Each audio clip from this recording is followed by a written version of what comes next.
doi chu, the wado kuno khali adana da khane gisle chalaki khanianuya. Hello, my name is Chief Eagle Spirit Dancing, aka Lami Khalifa. I was previously on another video. One of guests said that they couldn't hear me. That's terrible because I usually speak from the heart and nothing written down. And so I'm going to try to replicate, what I just spoke on for the last 35, 35 minutes. And anyone comes on here, I want you to immediately tell me if you can hear me or not. You got me? Okay. All right. Ooh, well, I have to go over. Caught me in the on a fiery spirit, today. I'm gonna let it all hang out with regards to what's coming. The repercussions of our verbiage. Thank you, sis. Thank you. I appreciate that. Um, we don't realize how precarious the time that we're in right now, and most of us are not prepared for anything that should go down. And variably speaking, with the stock markets possibly crashing because of BRICS, and internal strife, racism, white people acting actually how they've always acted. So many people surprised at the fact that these white men are running around here killing our brothers indiscriminately. And that's another reason why we as a people need to learn to stop shooting and killing each other, because we have an enemy that has always been in our face for the past 400 to 500 years, doing nothing but that, killing our people.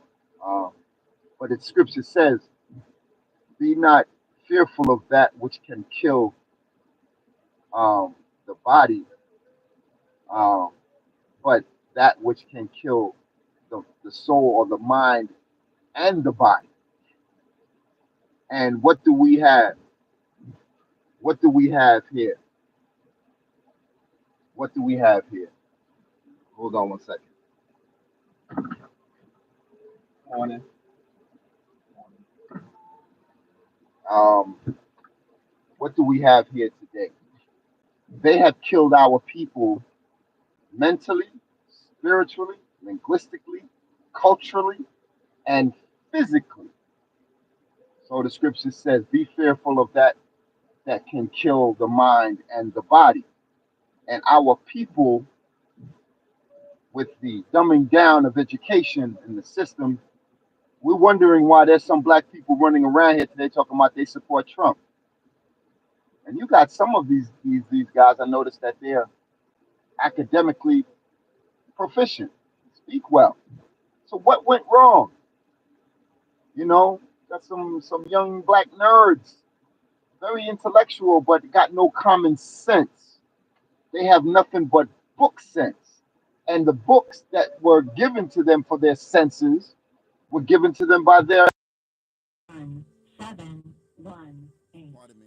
750. Um. So so who are we to blame?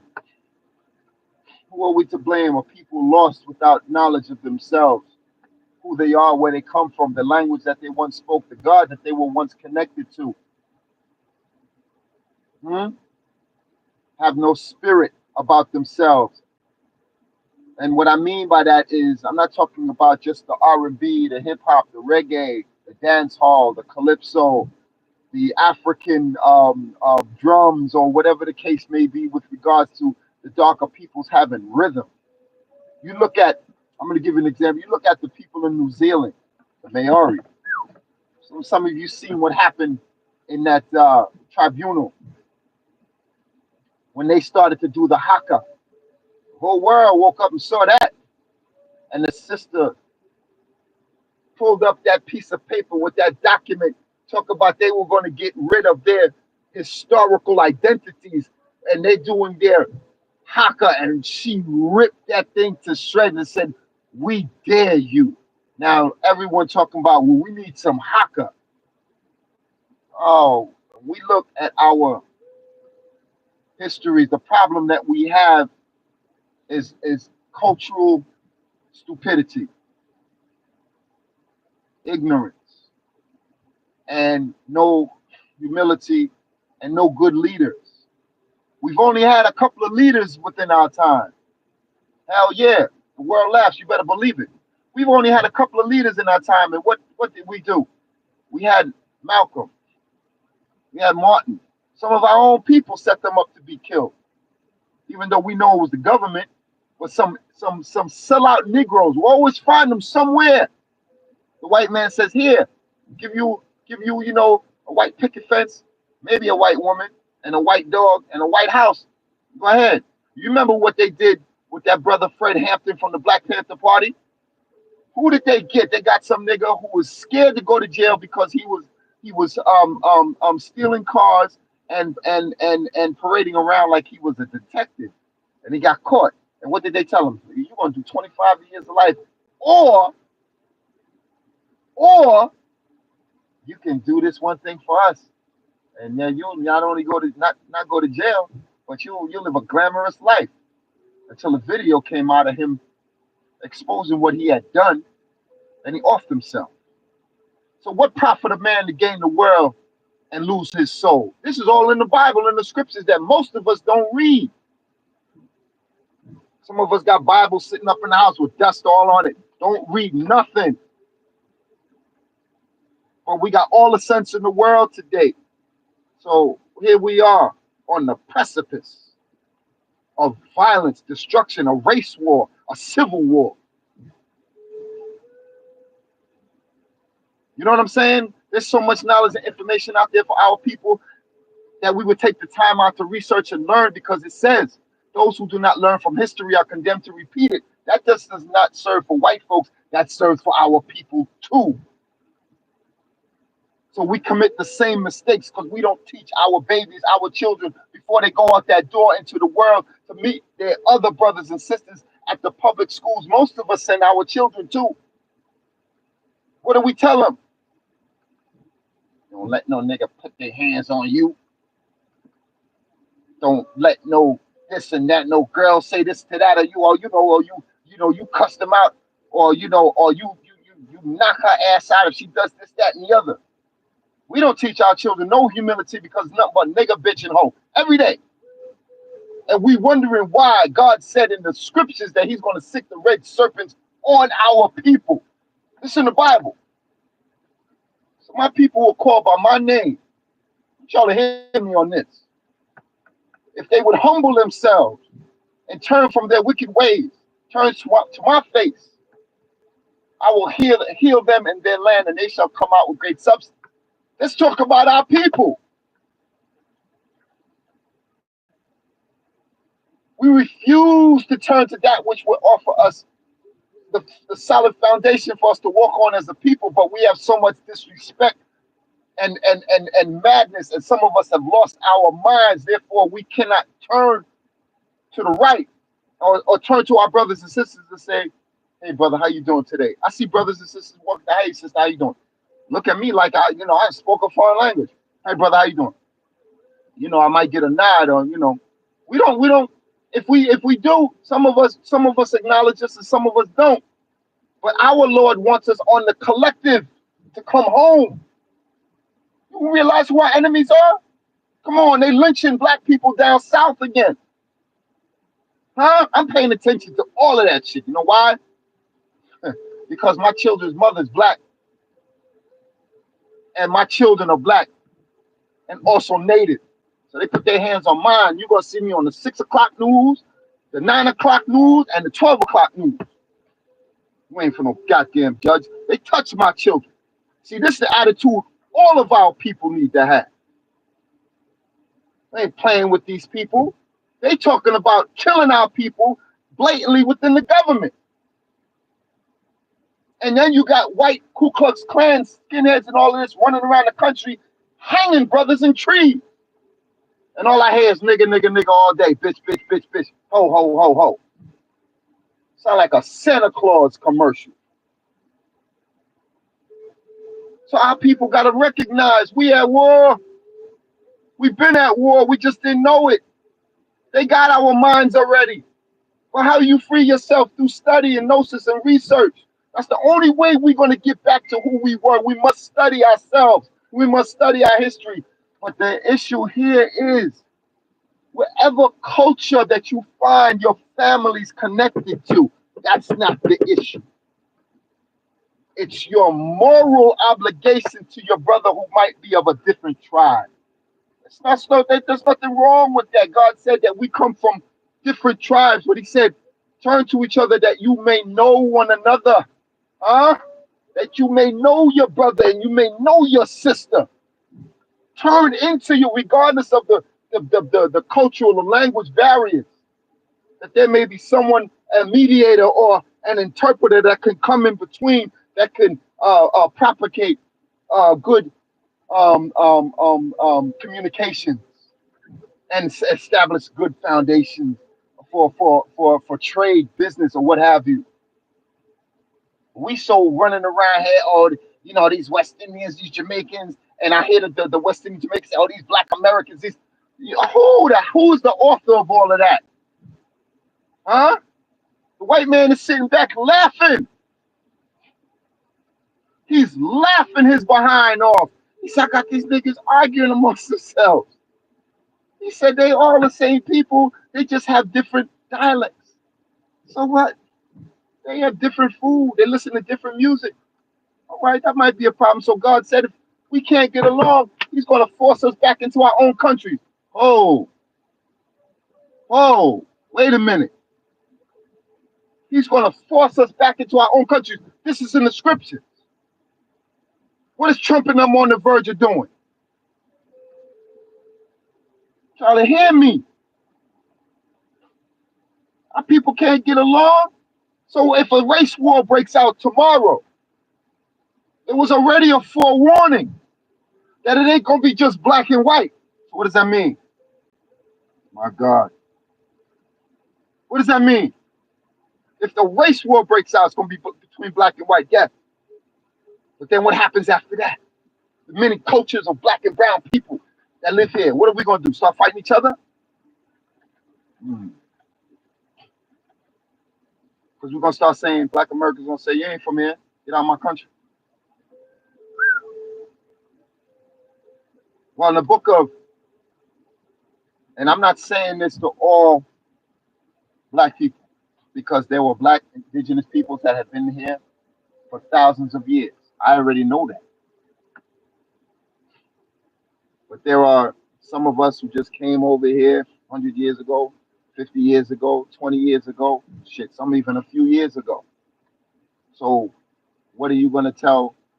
You're going to tell your brother and sister that they're not welcome here?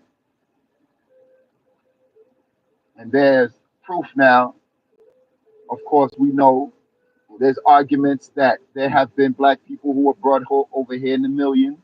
And then some people argue and say, oh, well, that number is impossible. How could they have done that? And, the time frame and where all the ships. I've heard all of the arguments already. But I know this for a fact. In the book of Genesis, the 15th chapter, verse 13, 14, and 15 verse, God said unto Abraham, that thy seed shall be in a strange land, and they shall afflict and punish them for 430 years. Then afterwards I will come, and I shall punish them for thine affliction, but thou shalt come out with great substance. Now here is a part of history that most people don't know. That original kidnapping was treachery. It wasn't just kidnapping. Some were tricked because they were promised more gold once they reached the promised land, because their country was in decline. And what I'm talking about is Kemet, called Egypt today, in its 25th dynasty, if I'm not mistaken, or 24th dynasty, was in its decline. The descendants of the Kuti are what they call the pyramid builders. Who do you think designed the Capitol in Washington, D.C.? Benjamin Banneker, a 5'2" black man, huh? Who had the science and the mathematics to formulate that plan of engineering. That's who they kidnapped. They have us believing that they kidnapped black people that were running around in the bush with tutus on and throwing spears.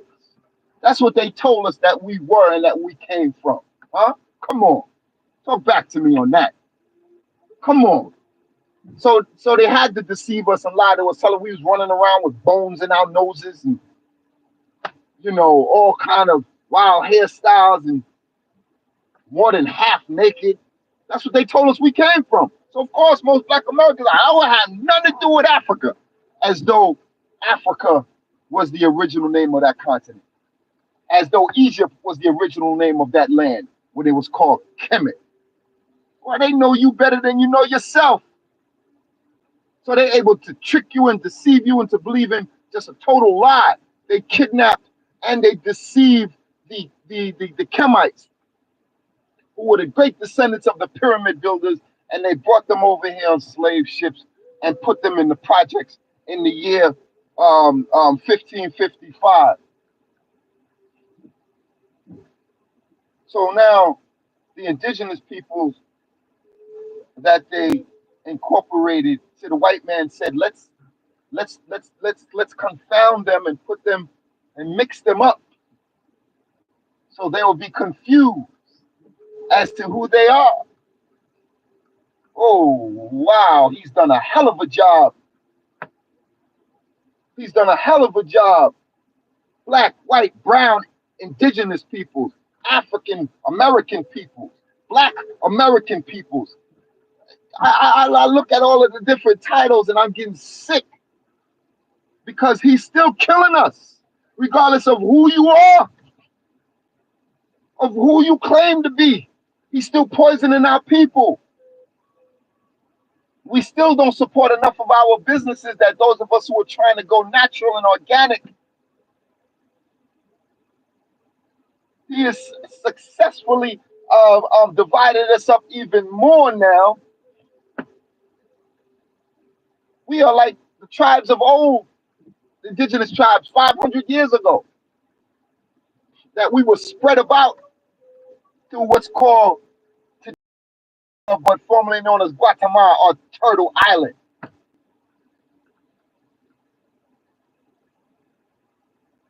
We were divided and we couldn't incorporate the whole country.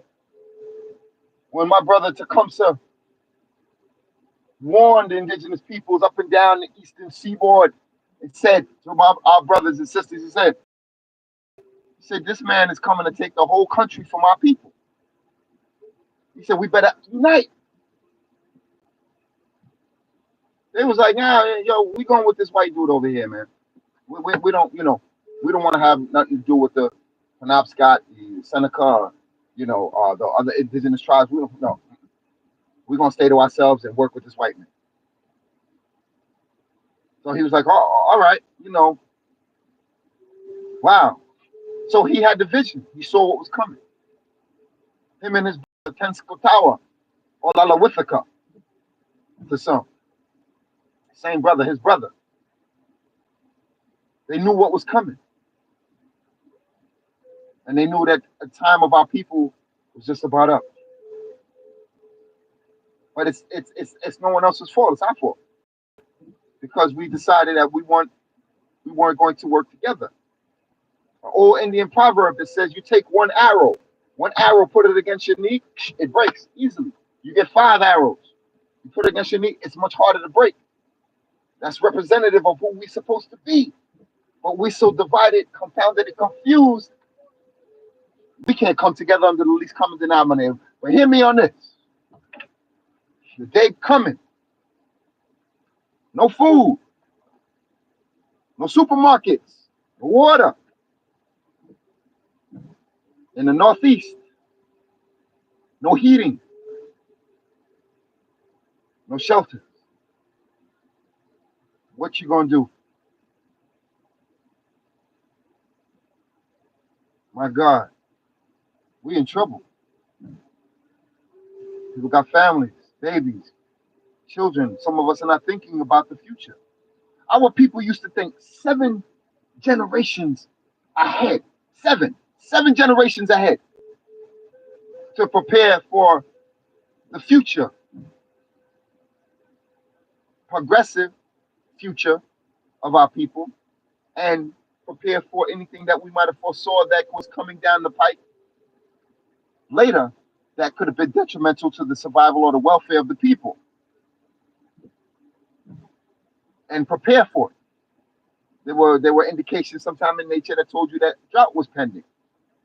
Could have been in another generation. They saw these things and was able to procure um, uh, a way to survive or for the future generation to survive. So our mind, we have been destroyed mentally, and therefore we kill each other because we hate each other, and we hate each other because we act outside of our natural selves. Language has a great deal to do with that. A great deal. We speak a language that's full of um, curse words, negative adjectives, and a destructive language, and a people who are so full of high temper. Any little thing, we ready to go off, especially today. We suffering as a result of 400 plus years of servitude, confusion, lies, and we're taking out our frustrations on each other. Now, do I advocate violence? No. I do advocate self-defense, though. You kill my cat, you better watch your dog. That's in the scriptures. An eye for an eye. White folks do it all the time. You hear the presidents always talk about, you touch our American people in your country, we're coming after you. We hear that all the time. Even Trump was threatening North Korea or South Korea. Can't remember the one with Kim Jong Il. He was threatening to turn that place into a fire pit. All of this saber rattling going on. But white people are quick. You mess with them, they ready to fight you. That's the truth. I personally fought when I was a teenager against Italians, just for being a brother of color, walking with my homeboys, my Jamaican, my Black American homeboys in the Bronx, just for walking home, 10 o'clock at night, by ourselves, not creating any problem, just talking amongst ourselves. All we heard was nigga, get out of here, nigga, get out the neighborhood. They beat up about 20 younger brothers because we was about like 17, 18, 19 years old, and their friends. I mean, excuse me, and their brothers that were in the area who were younger than us, 15 and 16 years old, being chased. 20 of them, 6, 7 white boys chasing them, calling them nigga, get out the neighborhood. We came upon them and whipped their ass. It wasn't running. So the time now, just like what's going on, what happened in New York with that brother, what's his name, Penny, who was murdered by that white boy on the train. Yeah, all of this stuff is going on still. He got off. He was acquitted. And what's coming out of that? Looks like nothing. He's off. He's acquitted. That's it. But our people quick to go kill each other. Six, six, three, nine, three, two.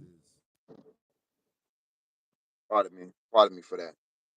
So I didn't want to say. I didn't want to get off a topic. What I was really trying to here, which I spoke on the video earlier, was about American deportation.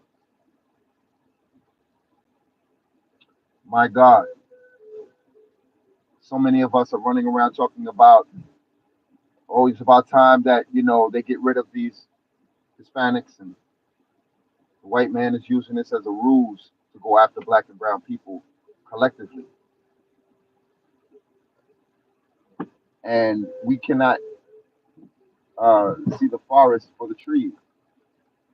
So, and look, this whole thing is about that scripture what I just mentioned to you about the slaves being in a foreign land. There are black people who are here that are relatives, and most of us, especially most of us who are mixed with black to some degree, who have some family that's from here, whether we native, Hispanic, those are really made up terms. Native, we never called ourselves native. We never had to. We know we're on our land. Hispanics, they were a result of the murdering and the raping of indigenous peoples in the Caribbean. The Spanish conquistadors were responsible for that, right? They split the was under the Papal Bull Confederacy or something like that, and the Catholic Church ordained that the indigenous peoples on the islands they had no authority over their own land and their lives, which is crazy. And they were able to carte blanche go and take those lands, rape the women and the 1 8 6 6 3 9 3 2. yeah, my phone is on. Um, um, um, women that were raped by the Spanish conquistadors and those that came out, they weren't white enough. They threw them to the dogs and they threw them in fires and burned them alive. The Spanish conquistadors. So these brown Hispanics and Latinos who are calling themselves that have no idea what they're saying. Most of them, because they want to identify with the white population. That's why so many of them supported Trump. This has been going on time immemorial. This is a long time. I remember hearing Hispanics, when I was younger growing up, say all kinds of negative things, to me and my friends, Hispanic women, because they have been brainwashed. They have been led to believe that they were white, just like the established white order. They believe that. So they took over those Caribbean islands in Central and South America. And of course, with the indigenous populations, if you know today that there are indigenous populations in Central South America who are fighting their own brothers down there who identify as being white, Latinos, or Hispanics down in Central and South America. That's been going on for decades. For decades. So they don't know. A lot of them don't know, or they refuse to acknowledge that they have native or indigenous bloodline. With the indigenous, whether it was the Carib Indians, the Arawaks, the Calusa, the Taino, they came out of that mixture, but decided to go with their Spanish fathers.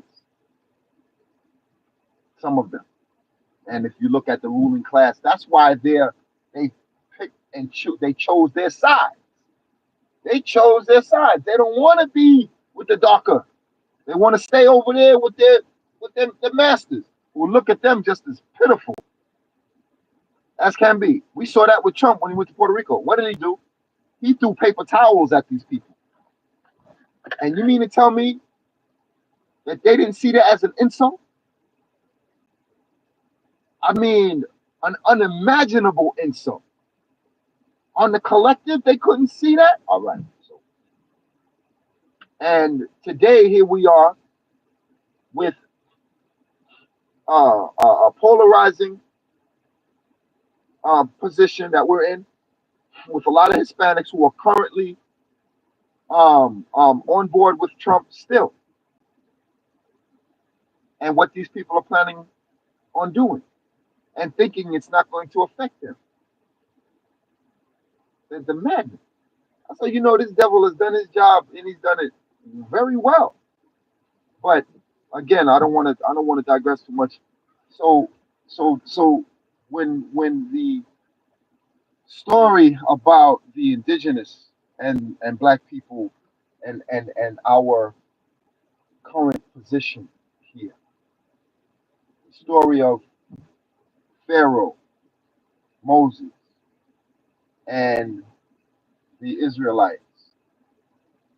The story about Pharaoh being warned by his advisors that the numbers of the slaves are increasing and they're almost reaching our population level. So fear sets in. Now look at the white man's sperm bank.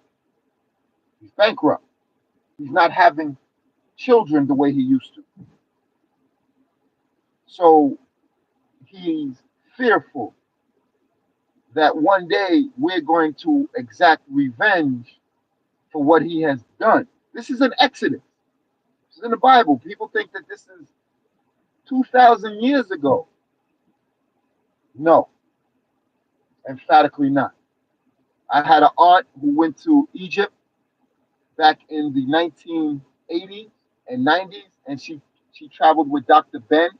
And this is what the whole Egyptian community is upset with black people over there. They saying that we claiming that we are the descendants, which we are. A lot of us have that blood within us. All right, so they're upset. But when you look at the images on the walls, a number of black and brown peoples on those walls, and they what they call a pyramid. I call the Kunti. So my aunt traveled with him, and she read on some of the hieroglyphs, the holy writings on the walls. She found out there was no people ever enslaved there, and as meticulous and record keeping as record keeping as the Egyptian, so-called Egyptians, I like to call them by their real name, Kemites, as they were. You mean to tell me that they didn't keep records of people being enslaved for 430 years building pyramids? Something wrong with that picture. But again, I regress a little bit. I go back in the book of Genesis, the 15th chapter, 13, 14, and 15 verse, what I spoke on earlier. God said unto Abraham, know of a surety that thy seed shall be in a strange land, and they shall afflict and punish them for 430 years, and afterwards I shall come and I shall punish them for thine affliction, and thou shalt come up with great substance. The Jews claim that that's them biblically. We know that there was a slave trader by the name of John Hardy Hawkins in the year 1555 that was commissioned by the Catholic Church and the Dutch Council to bring into servitude those who were deemed and considered outside the graces of God into servitude. 1555. What do they claim that the first slaves that were brought to Virginia in the year what? 1619? It's a lie. I'm sorry, 1619 project. Y'all need to do some more research. That's a lie. They kidnapped black people from Egypt, huh? And they brought them to Jubilee, Jubilo, and Jubilum, England, France, and America. To do what? To build their society and their system for them. This is a Masonic secret. From 1555 to 1619 is a 64 incubation period. 64-year incubation period. What do you mean by incubation? Because the first black people that they kidnapped, they weren't animists, people of strange religion. They weren't half naked people running around with tutus. They said, with the light and the Bismillah, Alhamdulillah, Rabbil Alameen. They spoke Arabic, and they were highly intelligent people. You're talking about scientists, engineers, master engineers, carpenters. That's who they brought. Well, you're gonna bring some people who are throwing spears and live in mud huts. Come on, man. Think about that. And they show pictures of black people building the White House. Huh? Think, think. Who did they bring over here? Highly intelligent people. What did they do to them? My God, that's what's coming next. It's hard. So what they did to break them, to force them to do what they needed them to do, they put them in what was called a project, an enclosure. And in that project, They forced mommy to have sex with her son. That's where the term motherfucker comes from. Excuse my language. They forced daddy to have sex with his daughter, brother to have sex with his sister. And out of that, the children, the babies that were born, they gave that child to a white woman to raise. And that white woman called that baby a nigger at the time it started walking. And we wonder why we running around here. Nigga, nigga. I'll tell my brothers left and right, stop using that word, man. It's just a, it ain't nothing, I don't mean nothing by it, It's just a word, it's how we talk to each other. And then when the white man calls you that, you ready to fight, especially now. So that's what they did, and for 64 years, and it's a Masonic secret. And that's how they created. So after the grandmas and the grandpas died off, and the white man imparted his information to those in the white man that he needed and those that he wanted, but they were servants now. Now you do my bidding for me. You build this for me. You build that. So what did he do to them after he established his structure, the Capitol, the White House, Justice Department, the monetary system, the Treasury House? What did he do to them after? He hit them over the head and he buried them in the North Country in a shallow grave. Huh? He buried them in the North Country in a shallow grave. It's a metaphor. Listen, where we at? North America, the North Country, North, Central, and South America. We in the North Country. He hit us over the head. A metaphor. The public food system. What are they teaching us in school? Virtually nothing. If we're not learning trades for ourselves to effect our commerce, our productive commerce and trade in our own businesses and our own our communities and environments, it's doing nothing for our people. And then they buried us in a shallow grave. So the miseducation has killed you, and you don't even know it. So you have been destroyed, discarded like trash, with no knowledge of your name, your language, your history, your culture, and your God. So now you worship a strange God that does nothing for you. So I submit, hear me well. I submit that the God of Abraham, Isaac, and Ishmael is here. Whether you black, brown, red, yellow, or white, he's here for justice, and the judgments that were promised there in the book are being played out right before our eyes, and it's called rain and hail, wind, snow, and earthquakes. What we had in California just the other day, 7 pointer. Just the other day, we had a 7.0 earthquake. People running for their lives. They thought a tsunami was coming. That's because you see people are sitting back saying, well, if he's here, why don't he hurry up and do something? Oh, you don't want that. He's trying to be patient because he loves our people. But when we have no love for ourselves, and then we don't take that which is good for us to try to get back the connection to God, if we are not taking up the time to research and investigate to look for him, what do you think he's going to do ultimately? But he sees that some of our people are waking up. It's not enough because we're still not doing right by each other. We're still not being respectful towards one another, even in our discourse. So the great judgments are upon our heads. White folks is getting it. They're going to get it.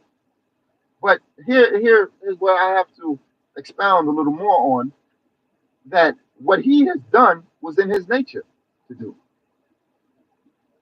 What do I mean? In his nature to do. He is inherently wicked. He's naturally like that. Come on, 400 to 500 years later, you listen to what these white folks talking about. Well, all of them are not like that. Oh, you are. Look, okay, fine, fine. But what good is the good of those who are not like that when they don't stand up to their own wicked brother? Come on, talk to me.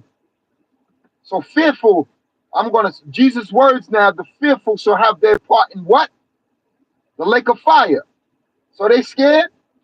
So as long as they're not being affected by lynching, by miseducation, and a lot of them miseducated too, but the poor white people, and you got the poor white people who are just as wicked because Lyndon Johnson said that shit again, the old president from back in the 60s after Kennedy was assassinated. What did he say?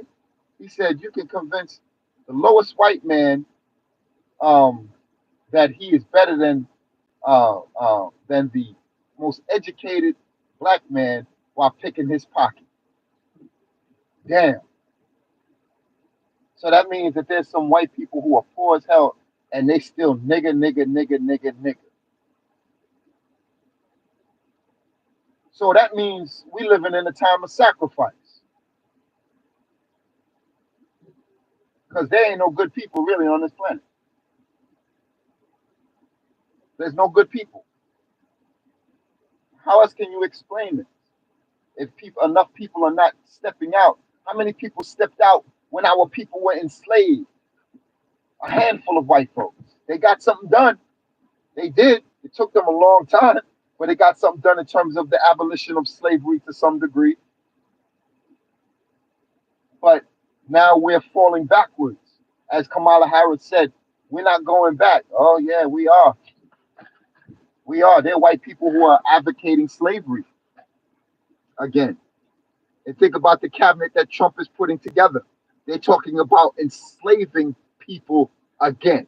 They have been talking about it for quite some time. What you gonna do? They come knocking on your door. I know what I'm gonna do. If I got to die, I ain't dying in no chains. Not like that. My family knows, like he knows, they know my position, and they are on board with me. We got to die that way, so be it. At least I die on my feet, and not on my goddamn knees. But our people, we're so afraid of this man, you know, that some of us are even scared to speak out. You know, put me in the front of a microphone. I don't care. I don't care. I lost fear a long time ago when I was a teenager and I fought them white folks on Allerton Avenue in the Bronx back in 1985. I lost all my fear for them. You know, because there ain't enough of them standing up for our people, and we shouldn't expect them to. It's not in their nature to. But we should expect our people to humble ourselves towards each other, you know, even like I said out in the streets. But some of us have lost our minds so bad that we even scared of each other. That's a damn shame. You know we in bad shape when that happens. So here the Department of Justice gonna be run by a madman. Already talking about getting ICE and the militias involved and coming after illegal aliens. That they're not going to be able to distinguish between black and brown, people who are from here, people who got generations of people here. How the hell are they going to be able to distinguish us from them? You got black Hispanics, brown Hispanics who speak English very good. They speak street English. They speak academically good English, and they speak Spanish. Some of them got mixed Spanish names. You might get like a Mike, a Michael Gonzalez Brown, and they'd be like, they pull them over. What's the Gonzalez? Oh, my mother. She's. But where's your mother from? See, that's what I'm saying. This whole thing that they talking about. Nah, it's a ruse. I want y'all to focus on the content of what I'm trying to convey here. This thing is about getting rid of the darker peoples. Period. And any one of us is game. Any one of us. If they pull me over, I'm gonna start speaking in my Cherokee language. For real. I'm gonna start speaking Cherokee. What's that? It's native, indigenous. Chalagi. That's how I'm gonna start speaking to them. We don't understand that. That's because you're not from here. Start telling them to their face. Who are you? You the alien. You got some nerves. Our people need to come off like that now, man. No more pussyfooting with these people. They coming hard at us. They talking about snatching up our people off the streets. I don't know about you, but me, they touch mine, somebody's going to the cemetery. And that's my word is bond. They touch mine. And the sad thing about it is that they touching our people. And they have been for a very long time. And here we are now again, recycle. Same shit. People scared. Oh, I don't want to say nothing. Who planted fear in your heart against these people? Huh? They planted fear from us from the time I told you about the 1555 to 1619. They beat us into submission. Huh? And even before that, okay, so when they came, the Spanish conquistadors came over, they came over and they saw the indigenous peoples, the black and brown indigenous people that were already here in the Caribbean and in North and Central and South America. They found those people here. What did they do to them? Whew, they look, they didn't even have to beat us mentally. They came with their diseases that a lot of us weren't prepared for. Some of the so-called black and so-called African peoples that were brought over, they had been amongst the Europeans 200 to 300 years prior already. So they had already had developed, they had developed an immunity. Sickle cell anemia, where did that come from? Sickle cell was a result, this is my opinion, my research, came as a result of the transatlantic slave trade, as a result of people pissing and shitting on you, and you laying out salt water, bugs, rats running around, and other people's excrement and even your own. And what does that do on a 3 to 6 month voyage? You either die or you survive. Either what doesn't kill you makes you what? Stronger. What doesn't kill you makes you stronger. So those that survived, they developed what was called a sickle cell. Now, what happened was that sickle cell was a part of the immune system. It was a part of the immune system, and it turned against the host. That's why some have sickle cell anemia, but it's dormant. Some have it full blown. Like T-bars. Some of us have it full blown. Some of us are just dormant, waiting to come out at some point. Some of us were able to just overcome it within ourselves because our immune systems were very strong and fight it off. These things that this is something that I came up with because of my own research and my opinions from the data and the knowledge that I had obtained about sickle cell and black people and how it applies to ourselves because the white man hasn't figured out he hasn't figured out how to treat it and um, says he doesn't know where it came from. He just says it comes from Africa. But then only black Americans have it and then the Western Hemisphere, the Caribbean islands, all of those who were brought over here in them ships. They go back to Africa. They don't find no people over there with it. That's very telling. It's very telling. So our people were suffering with it because of the transatlantic slave trade. Now people are arguing about the numbers. I don't want to get into all that. All I know is our people here, we suffering, right? We suffering whether we from here or whether we were brought over here. We still suffering. So everybody arguing about, oh, well, we've always been here. We ain't like them. And the white man sit back saying, look, they're not planning on deporting Europeans, huh? They're not planning on deporting white Irish, white German, white Italians, white French. They're not planning on deporting these people. They're coming after the darker peoples. And if we can't see that, then we deserve what's coming. Nobody's speaking out against that. Or if they are, it's very low key, and they're squelching that information. They don't really want it out because they know this is going to anger the darker people even more. The fact that, oh, this is not about immigration. This is about black and brown people getting them out of here. See, you got a problem. Should have never kidnapped our people and deceived us from the beginning. Should have never destroyed the indigenous peoples here from the beginning. So now you scared and worried that because of what you've done, it's going to come back and kick you in your ass. That's what you're fearful about. Knowing damn well that our people are nothing like you. Our people are nothing like white folks. We've never done not even a quarter of the things that they have done with regards to the barbarism that they have committed, the crimes that they have committed against the darker peoples, period. They cannot compare, but they're fearful. They're fearful of what we might do.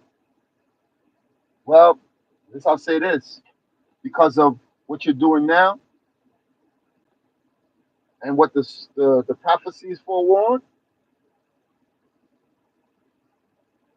Prophecies have forewarned that all of the darker people will come together for a minute to beat your ass. Comes a point where people can't take it no more. What are we supposed to do? You know, this is stolen land. Your forefathers stole it. You inherited their crimes. It's just that simple. So when a man steals merchandise, he sells that merchandise to someone else. They find the person that he sold it to and says, "You're going to jail because you have stolen merchandise. I didn't steal it. I bought it from. You're still going to jail." Doesn't it? In that law, I mean, in the law in the United States, if you're caught in possession of stolen property, you're held liable. As far as I know, can anybody dispute that? And here he is with the United States, whole land stolen, and he nothing but pissed upon the people that he stole it from. And don't forget and leave out the enslavement. Indigenous peoples were enslaved right along with the so-called Africans. They put us right in the same houses, and we mix. We mix. Whether they were the black indigenous, brown indigenous, with kinky hair, curly hair, straight hair, because we saw something. The enemy of our enemy is my friend. This was a mutual consensus in many circles. And yes, we fought together side by side. De Soto, the Spanish conquistador in the 1600s, saw firsthand what the black runaways did when they fought alongside the indigenous populations in South Carolina, I think it was South Carolina, North Carolina, when they fought alongside them. What did they do? They kicked his behind. And they made the Spanish conquistadors, they made note of it. They said, boy, these Spanish and some of these so-called Africans, what they refer to them as, you always calling somebody outside of who they are. Like he called us Indians, knowing damn well we were not Indians. We had our tribal nationality. Can you imagine Some of these Spanish, son indios, son indios, like, I have no idea what the hell he's saying. But it's stuck. Some of the tribes down in the Midwest, South, North, have adopted, we're Native American Indian. Knowing damn well we not. How you gonna call yourself native on your own land to begin with? How you gonna call yourself a term that you did not give yourself and your people and lay it across the board from the east to the west? How you gonna do that? And that we fell for it hook, line, and sinker. And especially when we started allowing him, I'm gonna tell you, allowing him to sleep with our women. In some cases, he raped. Of course, we know this as well. It wasn't just that, many of our people just spread legs and said, yeah, we're gonna mix with you. But he did come over here and play peacemaker in the midst of conflict and war. What he would do is create a conflict or war, and then come in the middle and say, "Oh, wait, let's don't fight. Let's peace." When his ulterior motive was to mix into our people to get control of the tribes. And some of them running around here today acting more white than they are indigenous to their own people. I heard a brother from the Lakotas talk about some of these indigenous actors that they turned against their own people, and of course, what has the white man done? Huh? He's disenfranchised them on a lot of the reservations. He put them on pieces of land that had no viable agricultural properties or for growth and agriculture. And of course, what else did he do? He introduced firewater, alcohol, a little incentives to build, and most of the indigenous natives are suffering on the reservation. Most of them are suffering. No real education. There are no resources to build, but the white man stealing the resources. And just like within the Black Hills, and a lot of people don't know this. Back in the 1980s, the Black Hills, white man found gold and I think uranium. Don't quote me on the last part. They found resources. They told the Lakota Indians, they said, we're coming for it. And how many people know that the Nation of Islam, how many people know this? This is from 1980. Farrakhan and the FOI, they said, you touch them, we coming down there. They went down there and dared the guy, I forget, I think it was Reagan. Was it Reagan? Might have been Reagan. Dared the government. Said, come on. And rejected the government. They didn't go. They left the Black Hills. Now we know what was going on with the Black Hills. Any of our people who are in the know with regards to what happened in the Black Hills back then. The government backed down and they did not bother them. But of course, they tried to go through other nefarious means.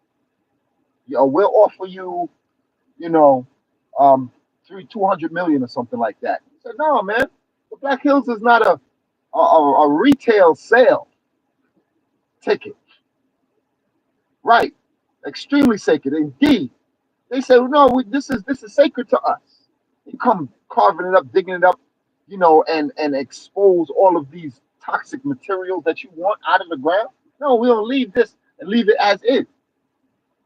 But not many people know it was the Nation of Islam that went to their rescue and helped them out. Everybody wants to talk about the Muslims as though they've done so much destructive things, to the darker peoples or indigenous people. We do know that there was a history with some Muslims that came over from Spain. So what was it, the 1600s, after they were conquered for building Spain and developing it because of the barbarians that tried to go in the holy city of Mecca. That's a long story, but a couple of them sold their souls. A handful of them sold their souls and came over to North America. Yes, this is true. This is true. But that's like with any religion. There, you always find some people who sell their souls for money or for resources or for land, and some of them they helped they helped the English. But you see what they did to the master. That's no different than how some black Americans, hear me well, some indigenous peoples today, and some Spanish peoples who are supporting who? Trump. And what are they doing it for? Money, resources, the promises of what? Power. The promises of power. So those who don't learn from history are condemned to repeat it. Lord have mercy. Here we are today. You know, there's so many different things that I wanted to touch on, and I hope that some of these topics that I've spoken on have helped you to see things a little more clearer. And I really emphasize the fact about this deportation thing with Trump and company. What they're planning is absolutely horrendous and despicable, to say the least. And so many of us blinded, not really seeing the bigger picture and what they're up to. And it's not what most people believe.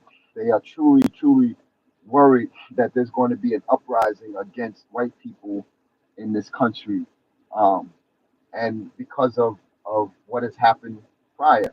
And when you look at that, when I say what's happened prior, who started all of the race conflict? White folks.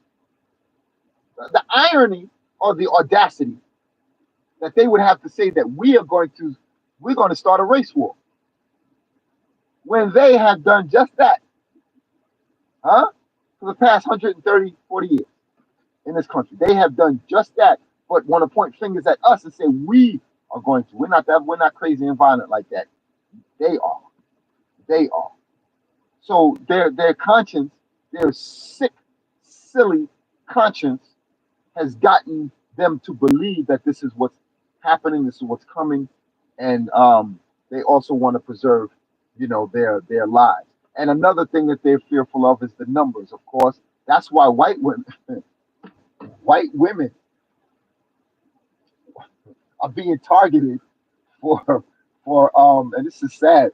They're being targeted for uh, not being able to have an abortion, birth control, strip, even if they're dying during birth, that they won't receive any assistance, and we're seeing this happening already.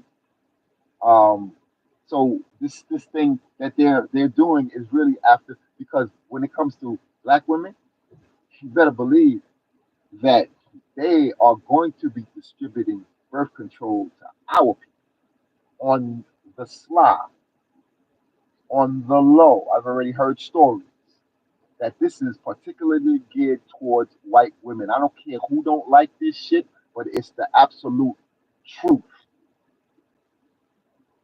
Um, they will kill their own grandmother to get to us. They're scared. It's too late though. Our people all over the planet Earth have outnumbered them 11-1. He knows this. Where we miss, where we're fault at is we're divided over cultural foolishness, language. When we don't see we have one common enemy who wants to kill and destroy our people, we can't see the forest for the trees, and therefore we're going to get crushed as a result. Ultimate, just plain stupidity on our part, and we cussing other people out. We cussing other people that look like us to some degree, not totally, but when white people see them, they say, "Oh, look at all them niggas over there, black and brown niggas." That's what they thinking or what's coming out of their mouth. For those of them that are like that, but our people need to recognize that we're at war in every level imaginable, unimaginable. We're at war. We have to be careful even when we're at the hospital. We have to be careful when our children are at the public schools. Huh?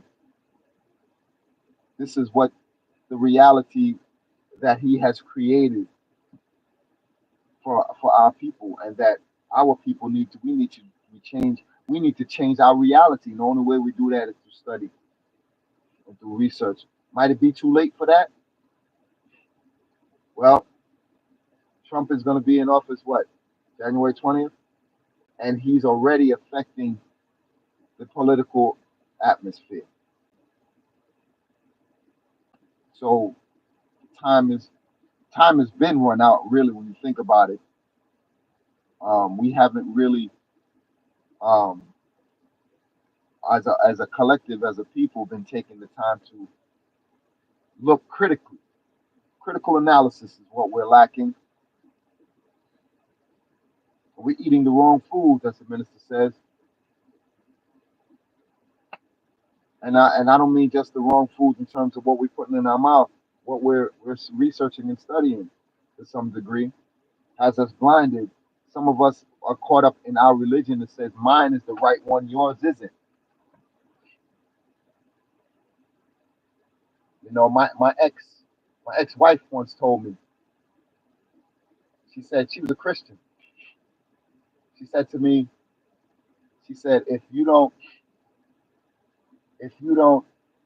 become a Christian, we can't get married. And so I said, really? I can't what? And she's a black woman. You see how they've gotten to us? I looked at her and I said, at that time I knew more about the scriptures than she couldn't go past John's what 3:15, 16. For God so loved the world, he gave his only begotten son, lies. But that was basically practically the only scripture she knew. And I looked at her and I said, "You're gonna judge me because I'm not a Christian, but I have never disrespected, treated you in any ill. You see the sickness that pervades our minds." She said, "Oh, I got to go to church with her every Sunday." She's giving me orders at a time again that I had. At that time, I had read the whole book practically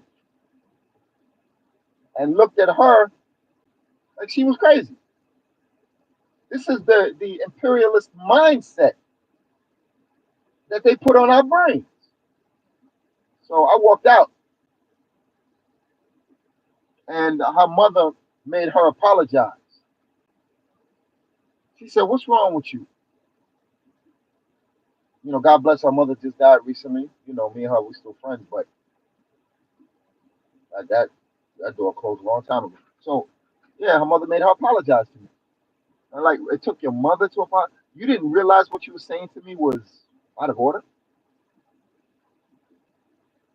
You know, I hardly go to church. I can't remember the last time I've been to church unless it was a funeral. I don't go to churches because most of the ministers are not teaching the truth with regards to the scriptures. They're they have been educated by their masters in theology, and I grew up. Come on, I'm from the black community in the Bronx. My mother put me, even though my adopted mother, who was my cousin, didn't go to church. She sent me to church every Sunday. It gets the Holy Ghost.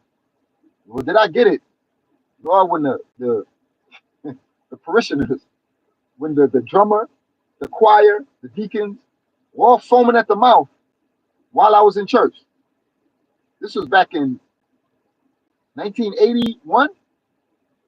I'm about 13, 14 years old. All were foaming at the mouth. Scared the living daylights out of me. I thought I was in an exorcist uh, sequence in a movie. I couldn't believe my eyes. Every last one of them in there foaming up at the mouth, allegedly speaking in tongues. Scared the crap out of me. As a child, I didn't know what that was. And went to one other church after that. They did that libation thing. They passed the wine around, which was really whatever. They told me because I wasn't a member, you didn't get none. When you do that to a child, I was done. And I was getting more education at home from my brother about religion. I was getting more education at home than I was in these churches. The black churches have failed our people, and that's why they are in decline. Black church, which is really the Oreo church, inside out, because these pastors have been bred to use our people. A lot of them, not all of them. It's only less than a handful of them that are doing right by our people, teaching the truth and doing something in the community. I'm not saying all of them are like that, but there are many that are not doing anything progressive for our people, teaching falsehoods, lies. And so, for that matter, I choose not to go to church and teach morality and spirituality at home to my children, because that's where it starts, at home. Our people must learn to teach our children to be respectful towards the brother and sister in the street. Teach them, don't lie to your brother and your sister in the street. Teach them to be kind to your brother and sisters in the street. Hmm? But at the same time, you teach them not to be a fool. You gotta have balance. You gotta have balance because we live in a crazy, mad world. So this is something that we have to do to get back to civilization. Civilization is not a house. Mm. Civilization is not a car, a white picket fence, a white woman, a white dog. That's not civilization. Civilization is the act of being civil. And being civil is teaching and telling the truth and being honest with your brothers, being honest with your sisters, especially when we meet on the business level. Because when we have businesses and we're honest with each other and equitable with each other, then we grow.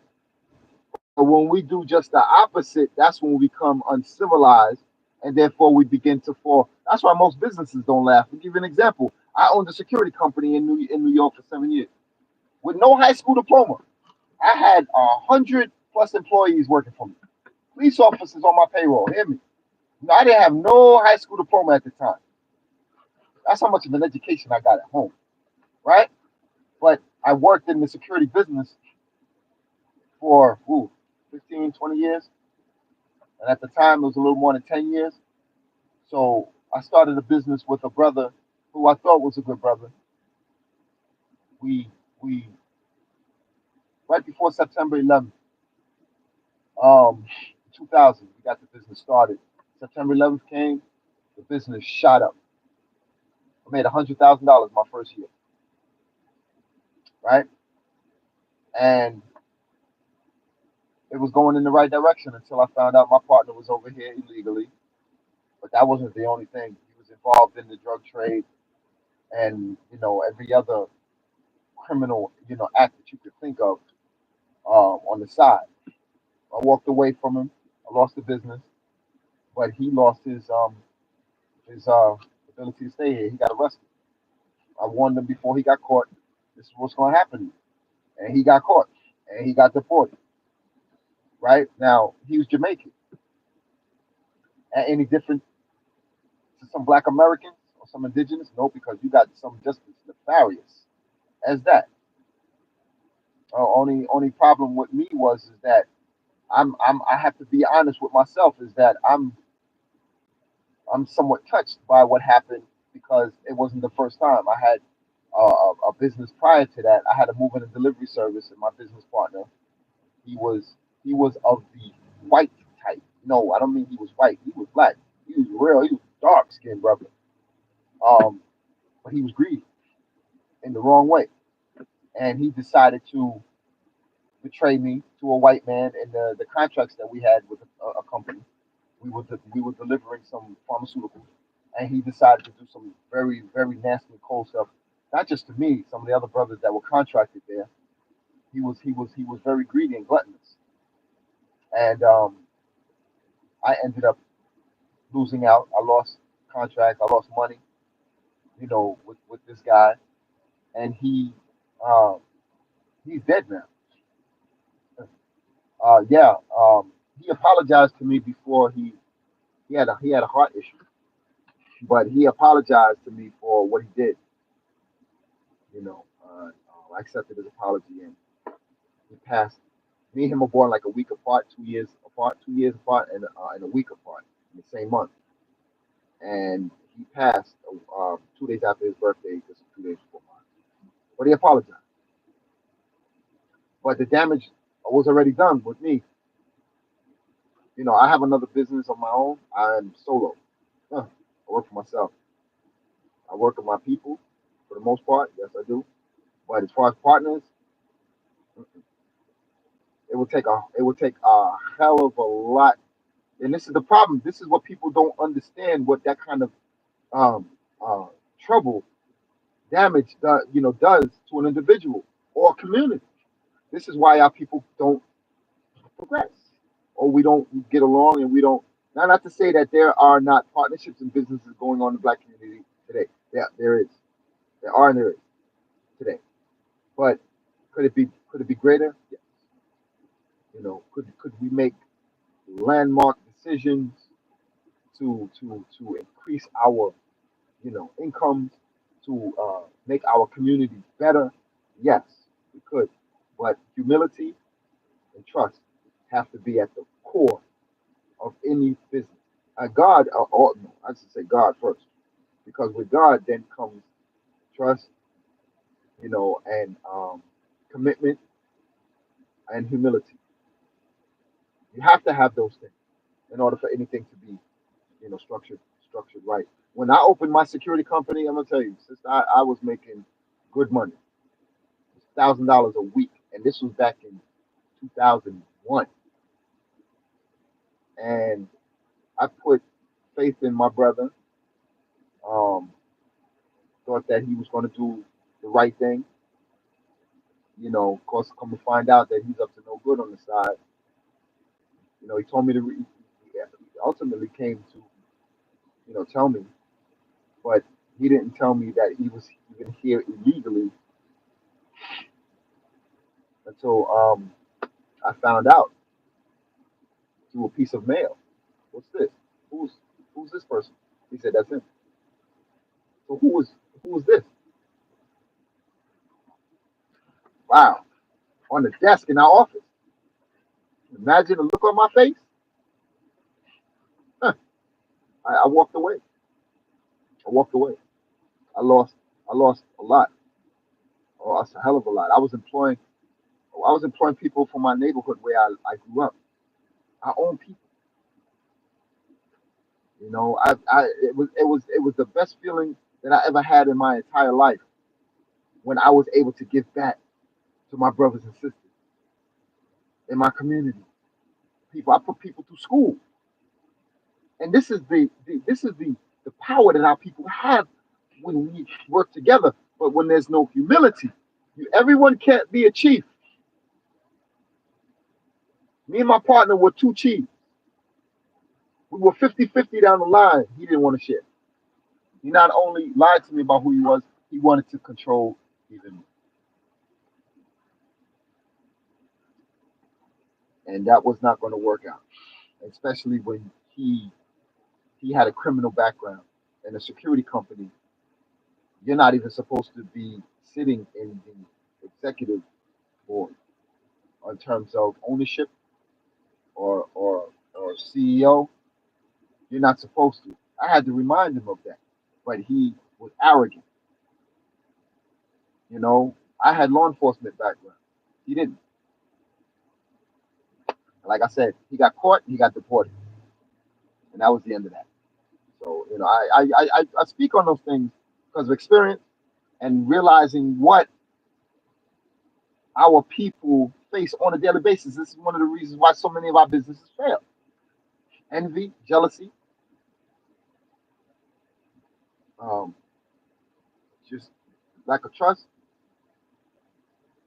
lack of honesty, and no humility. These things are vital, fundamental building blocks in anything that you do concerning economics.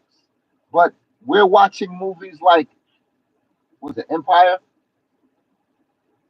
We're caught up in corrupt businesses, illegal businesses. We're killing people left and right, lying to people left and right. And we watch these shows like it's the norm. This is the way things are supposed to be. This is how business is warfare. Yes, economics is warfare. I get it. It's true. But there's a way to go about it professionally. You're always going to have disputes when it comes to business and economics. That's just the nature of business. That's true. But just because you don't agree with someone and their policies or what they implemented or what policies that you want, and, vice versa, you go kill a person or you go deceiving the person or lying to the person to the extent where ultimately those lies will catch up with you and cause further problems down the line. It's better to just walk, go somewhere else, and deal with your business with another company, other contract, whatever the case may be. So these things, some people have to learn the hard way. So like my business partner, again, he had to learn the hard way, and he got caught up and shipped out. Even to this very day, I reached out to him about 8 years ago to ask him if he wanted to, if he was remorseful on what he did. No humility. He's like, oh, that depends on what he did. I'm like, you're a grown man. You mean to tell me you don't know? Some people are remorseless. Cut them off. Okay, what color they are? You don't have a remorseful heart? You did something wrong? If I did something wrong, I'm gonna apologize to you, but I'm sorry. My humblest apologies. That's me. But there's some people out here. It's like look at Trump. Not an honest bone in his body. Lied every step of the way, but people still voted for him. You know we in trouble. And on that note, I'm gonna humbly say to my brothers and sisters, I love you. Thank you for listening, and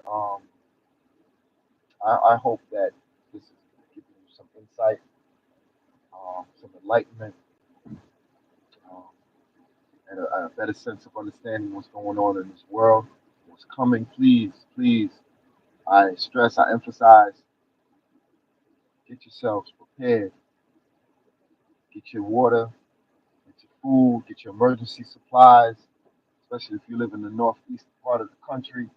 Get your alternative heating. Don't wait another split second, you know, because this thing is going to come crashing down heavier than thick ice on a roof. Indeed, sister. It's not. This is not for me. It's from God Himself. I don't write none of this down. This is coming from when you say the heart, but it's coming from God Himself. I love my people. I love my brothers and sisters. I just wish that we would turn around and love each other a little bit better. And the only way that that's going to happen is that if we learn to find out that which we come from, truly come from, opposed to that which we have been taught, and that's to be negative and destructive with the nigger fish hole mentality. If we forsake that and come over to where God wants us to be in terms of our thinking, because the mind is a very dangerous place. It could be a very positive place, but it's a dangerous place because the scales can tip so quickly, temperament, anger, so quickly that you don't forgot everything that you was just thinking about that was positive and productive, and bang, you in kill mode. Kill that nigga. I don't kill that hoe. Ooh, you know? And we need to we need to really rethink our situation in terms of how we're going to move forward in business, in our personal lives, relationships. I know I'm struggling. And, my personal life, not the greatest. But one thing I must say is that I'm not involved in any altercations, conflicts, screaming, whatever issues that I have. I humbly talk to people, at a human level. Um, I don't deal with, the screaming and arguing thing too much, unless I'm, my kids. I don't really scream at them too often unless they haven't cleaned up their room, that kind of thing. But other than that, I'm a real peaceful brother. I don't like to be around uh, angry people all the time. I mean, who does? I don't like to be around violence, uh, and that's just who I am. I'll say, Wado, thank you, sister. And until next time, don't honey, I need to go. Peace and blessings. Take care.